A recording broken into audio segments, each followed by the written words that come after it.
anak-anak, bertemu lagi di pertemuan ketiga, yaitu pertemuan terakhir untuk materi teks fabel. Selamat belajar!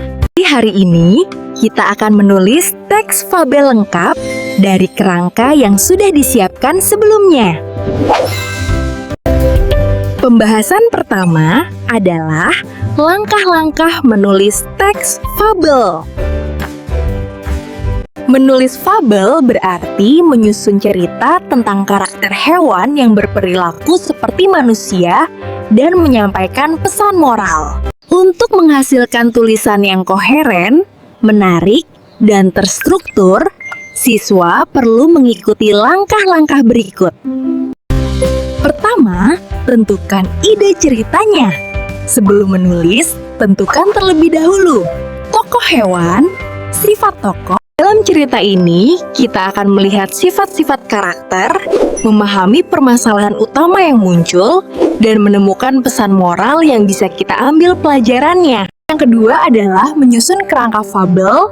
Buatlah kerangka berdasarkan struktur, yaitu orientasi, pengenalan tokoh dan latar.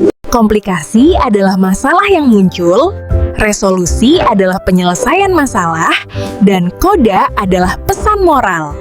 Dalam menulis bagian orientasi, tuliskan siapa karakternya, di mana latarnya, bagaimana sifat karakternya, dan bagaimana situasi awalnya sebelum masalah muncul. Selanjutnya, tahap pengembangan komplikasi. Pada tahap ini, ceritakan masalah yang dialami karakter, penyebab konflik, dan reaksi karakter terhadap masalah tersebut. Kemudian, tulis pemecahan masalah. Di bagian ini berisi bagaimana karakter memecahkan masalah, siapa yang membantu, pelajaran yang dipetik karakter dari insiden tersebut, dan resolusi harus logis serta terkait dengan konflik yang terjadi.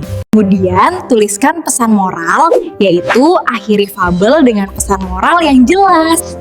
Misalnya, jangan sombong, karena kesombongan akan merugikan dirimu sendiri. Langkah ketujuh dalam menulis teks fabel adalah menggunakan kaidah kebahasaan teks fabel.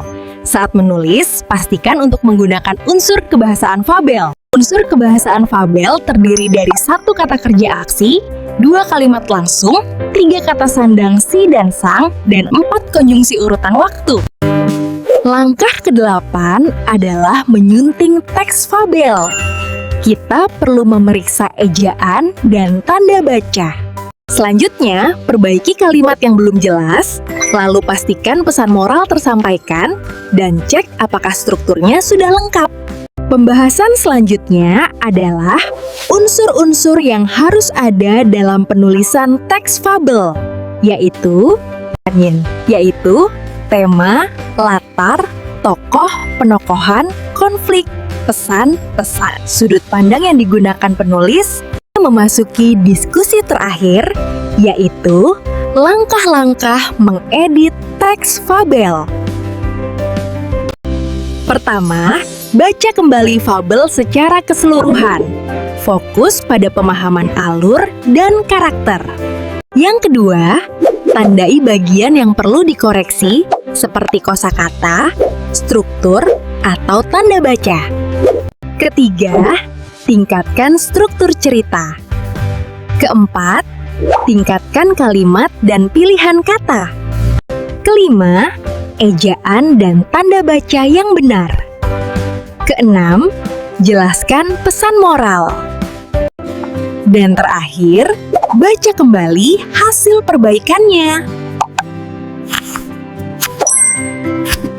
Hari ini kita telah mempelajari langkah-langkah menulis dan menyunting teks fabel.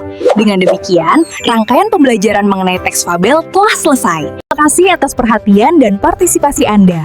Teruslah berlatih dan percaya diri, karena setiap tulisan adalah langkah menuju karya yang lebih baik.